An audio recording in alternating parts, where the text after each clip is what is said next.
José Pinos. Nasci no Rio de Janeiro, em Cascadura. E depois de uns 2 ou 3 anos, eu tinha 3 anos por aí, nos mudamos para São Paulo, porque minha mãe não podia tolerar o calor do Rio.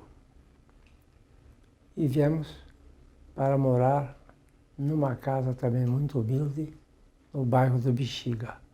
Eu costumo até descrever de Cascadura para o Bexiga. Vivíamos em condições muito difíceis.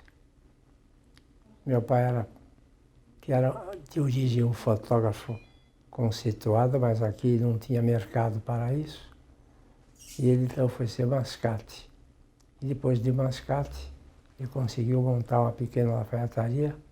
E o pessoal pensava que ele fosse alfaiate, mas não era. Ele era o dono da alfaiataria e contratava a gente para trabalhar. Até eu mesmo alinhavava ternos para ele. Então, e lá no Bexiga,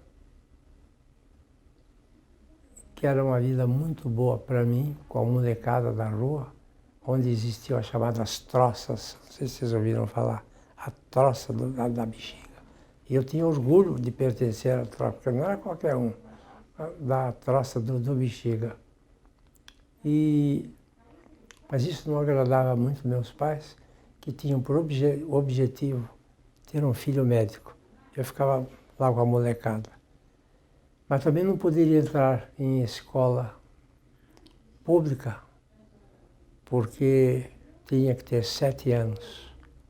E eu não tinha essa idade. Mas tinha uma escola italiana particular, que depois eu fiquei sabendo que era financiada, me matriculou e eu fiz o curso primário lá, com muito esforço, muita dedicação e já com projeção pela maneira de eu ser esforçado, me comportar e ser o orador nas festas nacionais e relevantes e até fazer discurso no consulado italiano. Esse consulado italiano era na Rua São Luís, onde hoje é o Edifício Itália. Quando eu terminei o curso primário,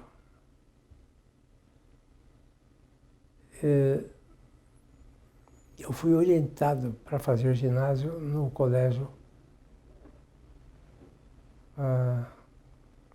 Dante Alighieri, que era um dos melhores colégios de São Paulo. Mas era muito caro, meu pai não tinha a menor condição financeira para me manter lá. O outro que era perto da alfaiataria do meu pai, na Rua da Consolação, era o Colégio Oswaldo Cruz. E eu fiz o Colégio Oswaldo Cruz, e que eram 5 anos de ginásio e depois 2 anos de pré-médico, que hoje mudou, ficou 4 e 3 de científico ou clássico, dependendo do encaminhamento. E na Escola Paulista de Medicina, que não seria o meu objetivo, porque a Escola Paulista era longe, cara e difícil de eu ir da Rua da Consolação até a Vila Clementino, lá na Rua Botucatu. Não tinha o Hospital São Paulo ainda, na Rua Botucatu. Mas é como eu poderia dizer que eu tinha sorte, e muita sorte.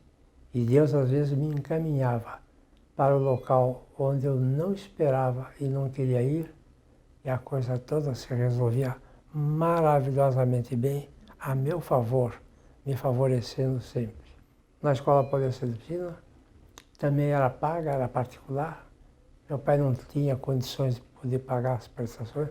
Hoje eu sei que nas escolas particulares é 6 mil por mês. Mas naquele meu tempo eram uns 200 mil reais, 200, não sei a moeda da época. mas para o meu pai não daria.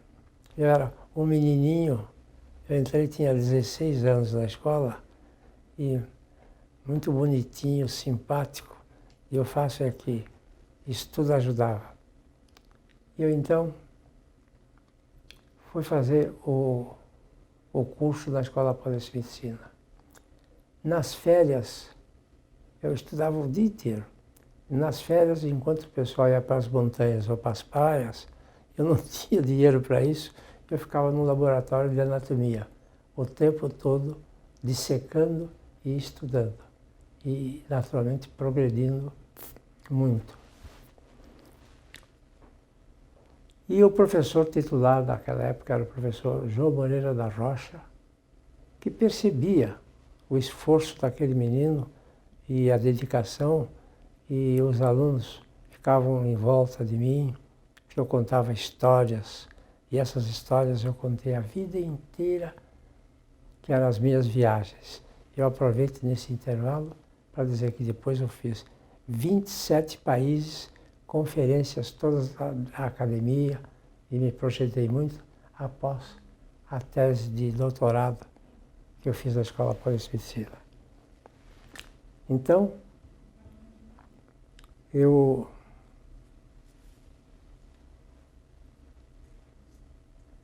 frequentava, estudava, não tinha dinheiro para comprar os livros de anatomia, o famoso Textil Atagé e outros, mas, por sorte, perto da alfaiataria do meu pai, tinha a biblioteca municipal, e eu ia todas as noites, incluindo sábado, domingo e feriados, e ocupava uma cadeira, que ficou sendo uma cadeira cativa, era a cadeira número 49.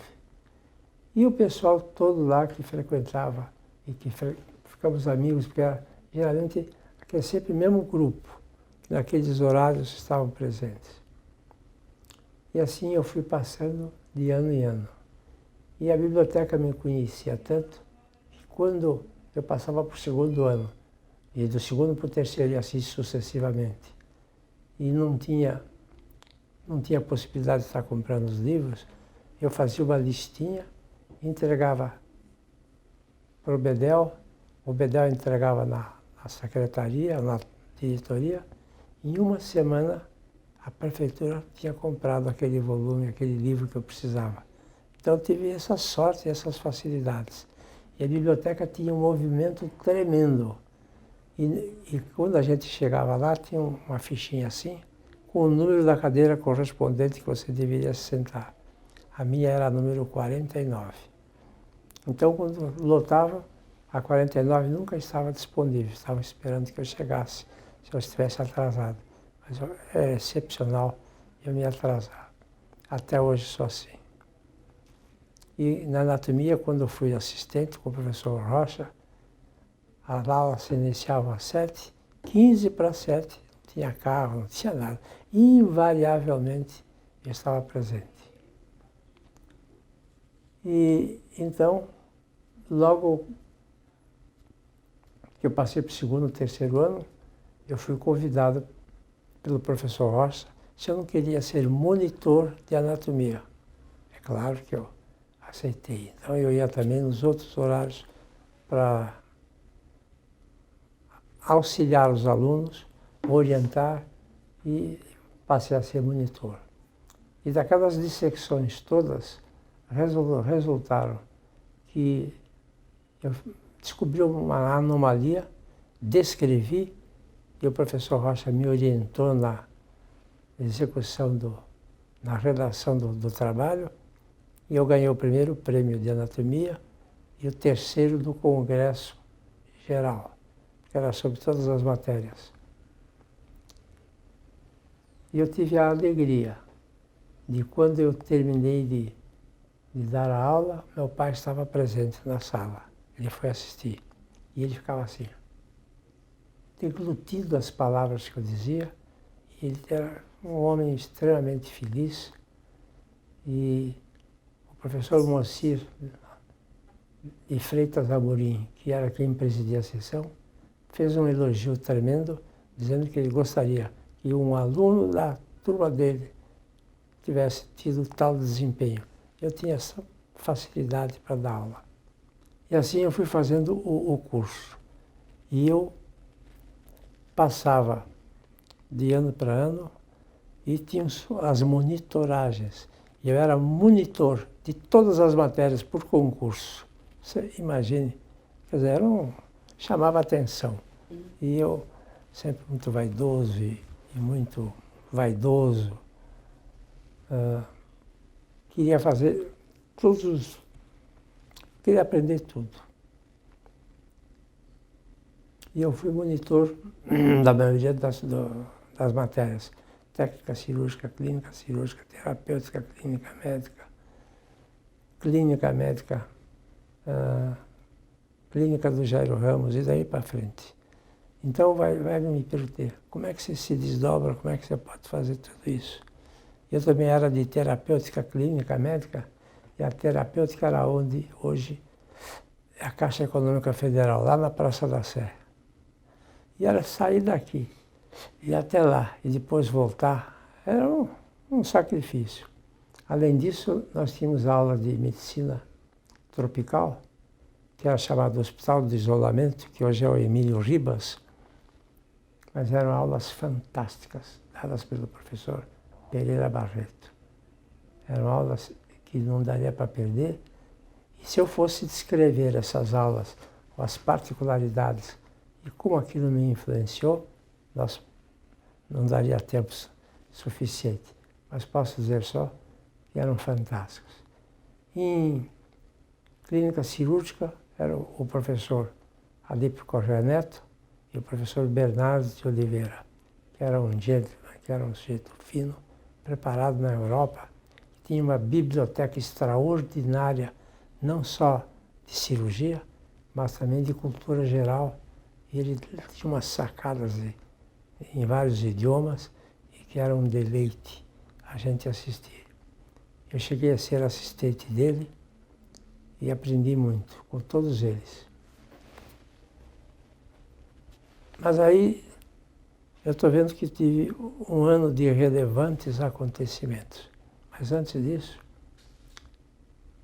quando eu passei para o 4º ano, havia um concurso na Casa Maternal Leonor Mendes de Barros, que os que conhecem lá em Tatuapé, longe para Burro também.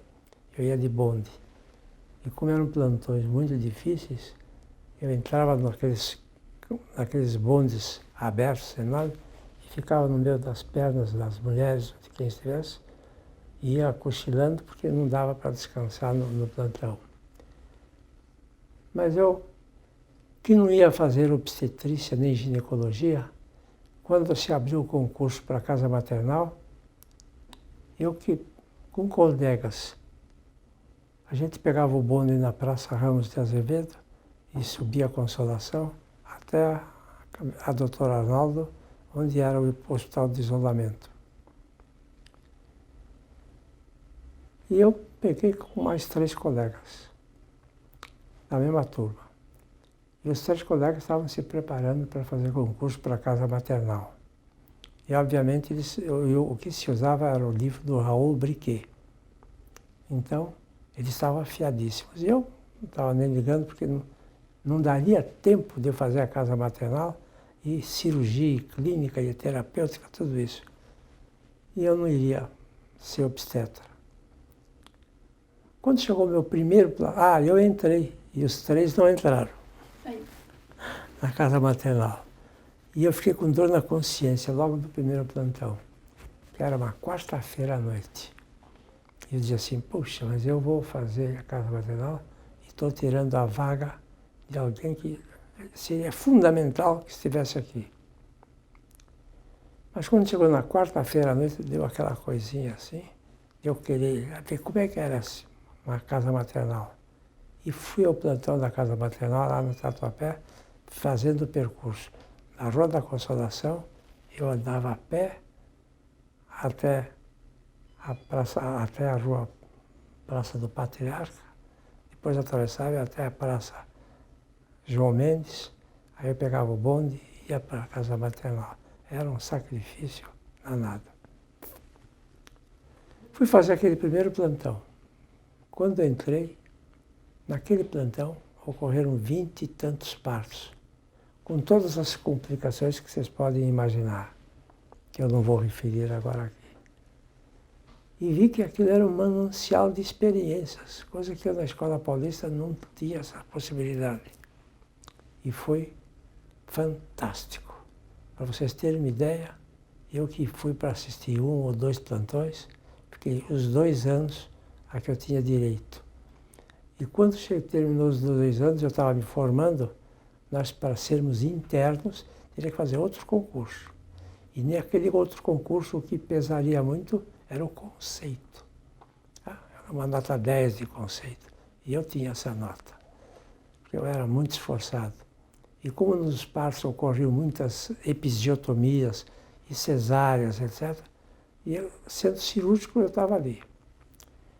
E como com tantos partos ocorreu prematuridade e as anomalias congênitas são mais frequentes nos prematuros, era o único hospital onde tinha um cirurgião pediatra, Auro Amorim, e que operava as crianças. E que quando precisava de algum auxílio, eu estava pronto. Eu ajudava e via aquelas cirurgias em bebezinhos prematuros, muito complicados, e que nós ficávamos fazendo pós-operatório, mas que tinham resultados altamente satisfatórios. E aquilo me encantava. Mas era tudo com muito sacrifício, como vocês podem imaginar. Aí eu, como a Escola Paulista de Medicina era não fraca em cirurgia, mas tinha pouco movimento em cirurgia, porque os professores eram bons, mas tinha poucos leitos. E eu queria fazer cirurgia e tinha visto o movimento da casa maternal. Eu preciso trabalhar em algum lugar que dê essa minha formação cirúrgica, que é o que eu quero ser. E eu já estava na anatomia, eu não queria ser professor de anatomia, não queria. Mas eu, quando me formei, o professor Rocha me convidou para ser assistente de anatomia. Então, fui 3º, 2º, 1º assistente, até quando a Escola Paulista foi federalizada e o professor Rocha adoeceu, eu resolvi me transferir para o departamento de cirurgia, para não perder a boca. Que depois funcionou porque aqueles anos de monitor contaram para aposentadoria e progressão funcional.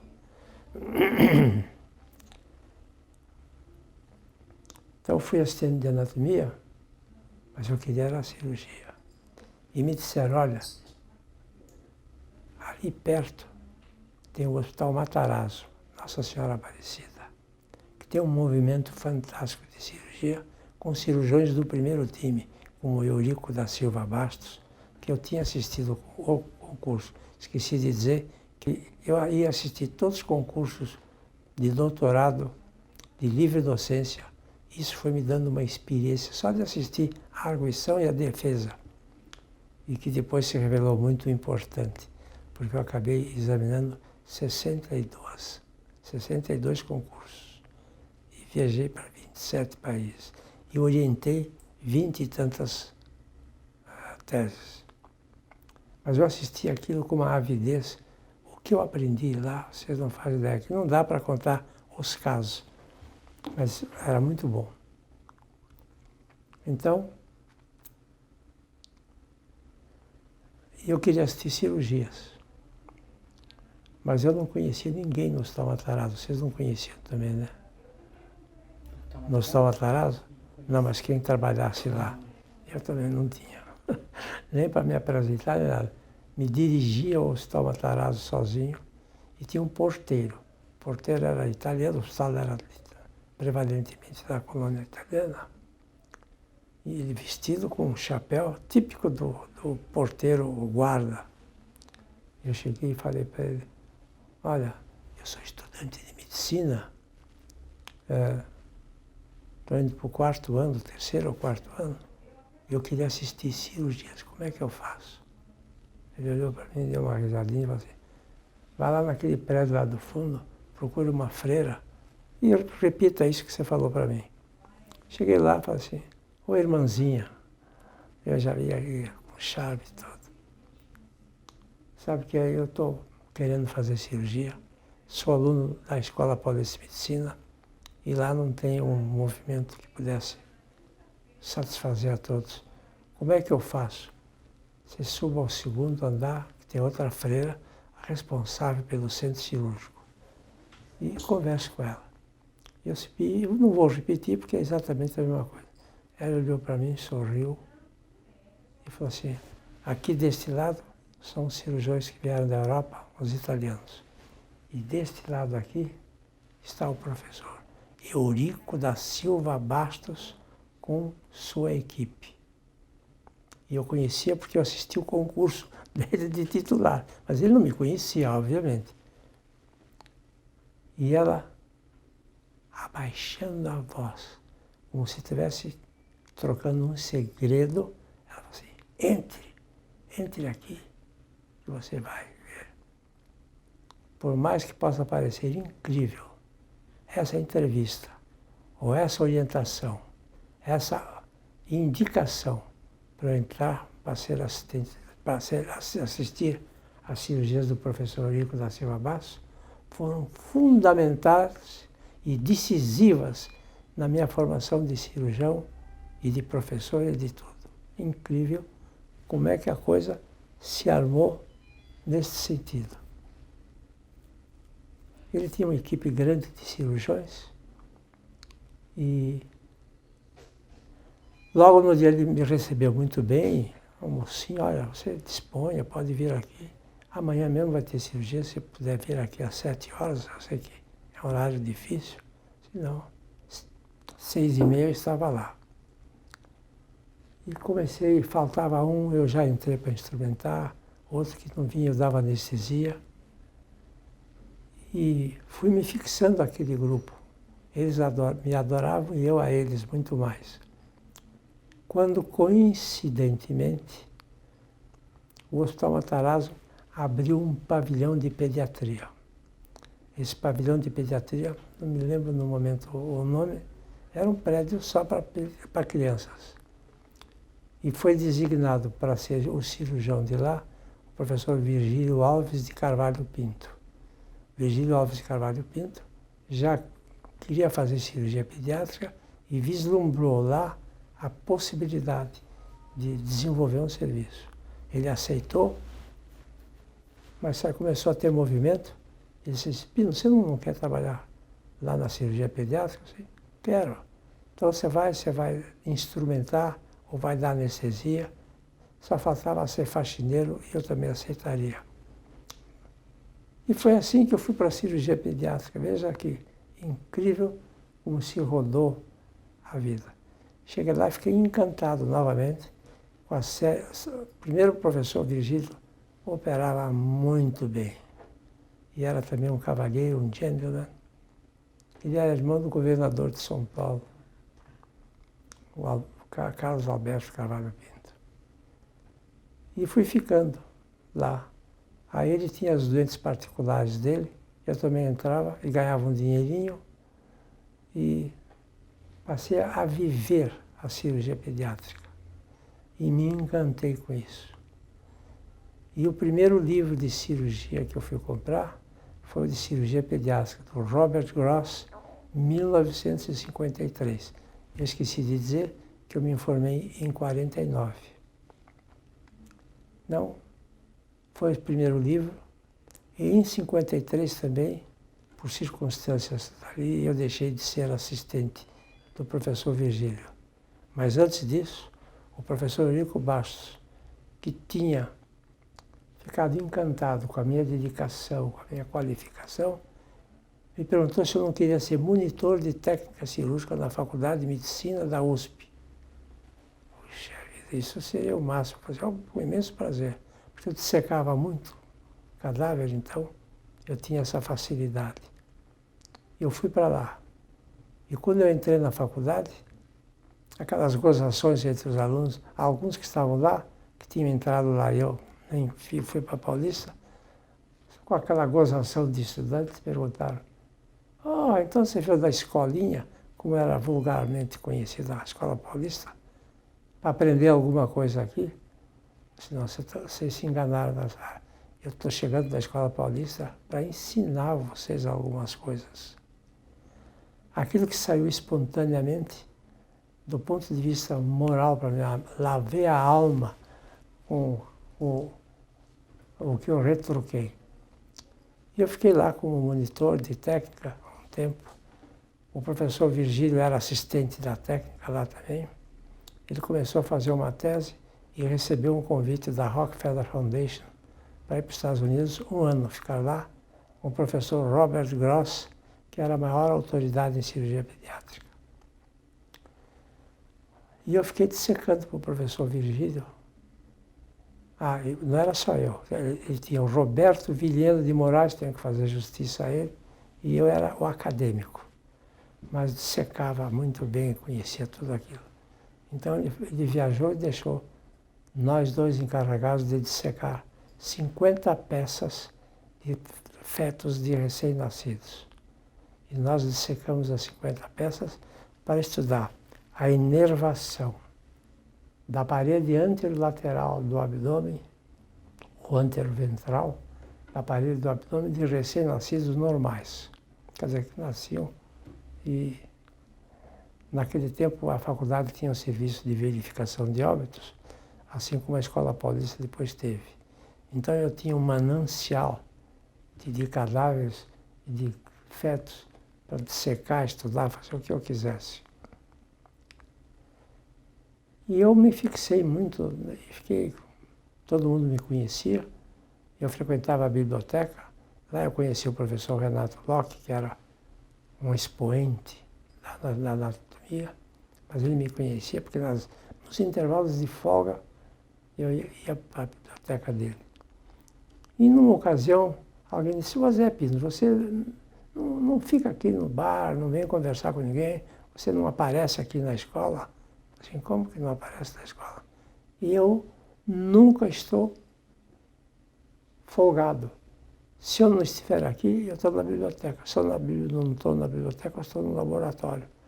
E assim, eu fui formando um conceito de um aluno bom, esforçado, e que, como eu tive professores especiais, e eu vou voltar um pouco para trás e falar do professor Bernardes de Oliveira, que era um cirurgião excepcional.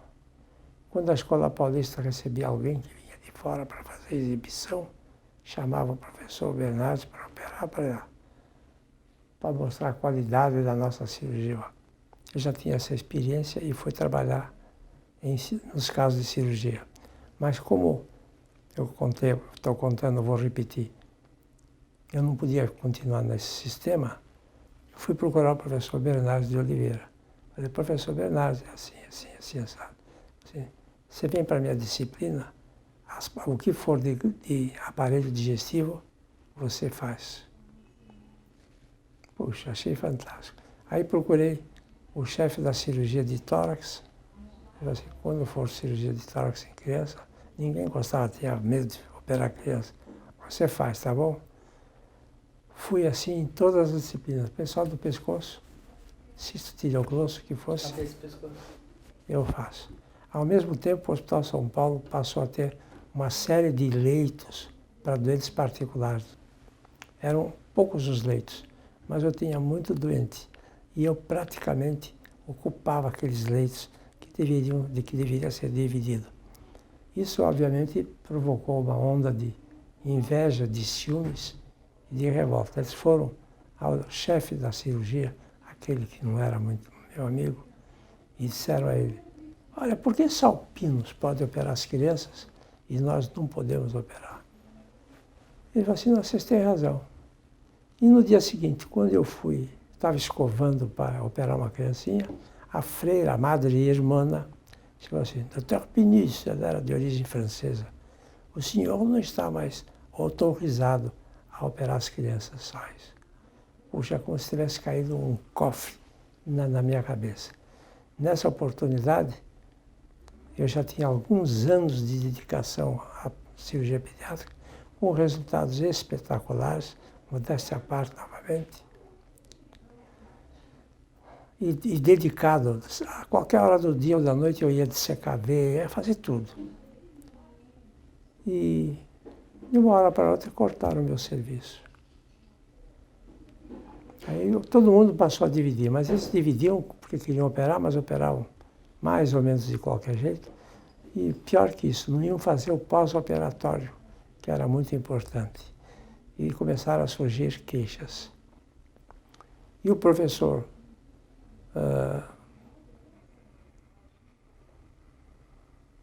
Voisky, professor Renato Voisky, que era o chefe da pediatria, foi lá e se queixou no departamento de cirurgia. Olha, os resultados não estão sendo muito bons. Ou vocês mandam chamar o Pinos de volta, ou na minha enfermaria não interna mais criança para cirurgia. E eles não tiveram outro jeito a não ser mandar me chamar de volta.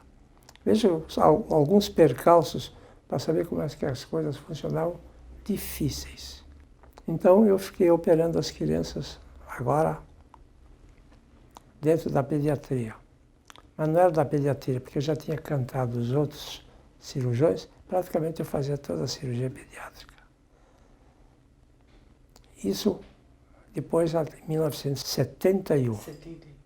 Então eu fiquei todos esses anos lá. E aqui eu tenho uma frase que eu até vou ler para vocês, que é muito interessante. Ou vocês trazem o Pinos de volta, ou eu cancelo o serviço. Quando eles finalmente me deram o serviço da cirurgia pediátrica, sabe quantos leitos eles me designaram? 1. Na Escola Paulista? Na Escola Paulista. 1. E tinha uma salinha, bom, isso aqui é o salão, esse pequenininho. Aí então criou-se a disciplina, e na disciplina tinha que ser aprovado na congregação, cuja reunião era às quartas-feiras. E quando eu estou na minha sala, era uma salinha, eu tinha operado um caso que ganhou um cavalo de presente. Nós vendemos o cavalo e eu pude comprar uma linha telefônica só para mim, na minha sala. Foi assim.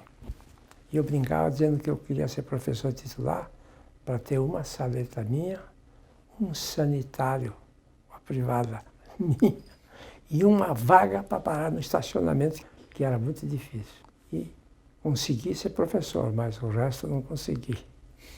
A salinha não tinha nada. E um leito. Mas só vou contar a vocês uma coisa. Tinha oportunidades que eu tinha 10, 12 doentes internados em tudo que é lugar, na faixa. E eu tinha um movimento cirúrgico muito maior que todos os outros. Finalmente, consegui criar a disciplina. Aí fiz o concurso de doutorado, que foi simplesmente fantástico, porque eu ganhei até o prêmio LAF de relevância internacional, a ponto de em Hamburgo, num congresso só de atresia do esôfago, ficar caracterizado que até a minha tese era uma fase. Dessa fase em diante, a atresia do esôfago tinham que conhecer os meus trabalhos. E também esqueci de dizer que a primeira atresia do esôfago no Brasil e na América Latina foi o Virgílio Carvalho Pinto, que operou, e o Vilhena de Moraes e eu ajudamos. E naquela ocasião eu tinha tanto material disponível de recém-nascido, que eu levei lá, preparei, e nós fomos treinar, fazer a correção da atresia do esôfago. Valeria a pena dizer que a atresia do esôfago é uma anomalia congênita do esôfago que corresponde à falta de um segmento maior ou menor, interrompendo qualquer tipo de deglutição.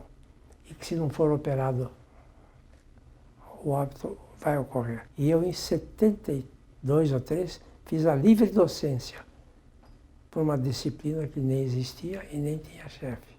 E tirei nota 10 em tudo, com todos. A minha prova escrita, porque a livre docência tem uma prova escrita. Eu tenho até aqui. E a prova escrita que eu fiz, caiu a atresia do esôfago. E eu fiz aquela prova a ponto de quando eu sorteei os pontos, porque a prova escrita é assim, você sorteia os pontos e uma relação de uma redação de quase 1 hora, de uma redação de 20 perguntas, e você tem 6 horas para escrever, numa sala fechada, sem apontamento, sem abrir livro, sem nada. Quando eu sorteei lá e caiu ponto número 4, atresia do esôfago. Eu ri, todo mundo riu, achando até que era cartas marcadas. E que às vezes acontece, como eu cheguei a usar vezes com outros. Aí eles disseram, os pontos aí tá carta marcada. Eu falei assim, imagina se eu vou fazer um concurso, carta marcada. Então vamos ver. Viraram todos os pontos e só tinha um número 4, que era aquele meu. Aí foi aquela gargalhada, brincadeira e tal. Mas se eu não fosse esperto e honesto, íntegro, como eu era, eu tinha me estrepado. Aí eu fiz aquela prova de 6 horas. Quando terminou, você no dia seguinte tem que ler em público aquilo que você escreveu. E um da banca levanta e vem até ao lado e fica acompanhando a tua leitura, porque você, durante a leitura, pode alterar e, ou retirar ou acrescentar, sei lá. E ficou olhando, mas é proforma, só coisa medieval. Não valia nada. E a prova foi magnífica. Quando terminou, eles disseram nota 10 em tudo, com uma recomendação, que esta prova escrita seja publicada na íntegra do jeito que ela foi escrita aqui de improviso. Mais do que isso não é possível, né? Então as coisas caminhavam sempre a meu favor. E quando abriram o concurso para titular, em 82, eu escrevi aqui alguma coisa que eu queria. Que eu me lembrei porque eu vi o Jaime Muralski, porque ele fez referência a isso, e disse que gostou muito do que eu disse.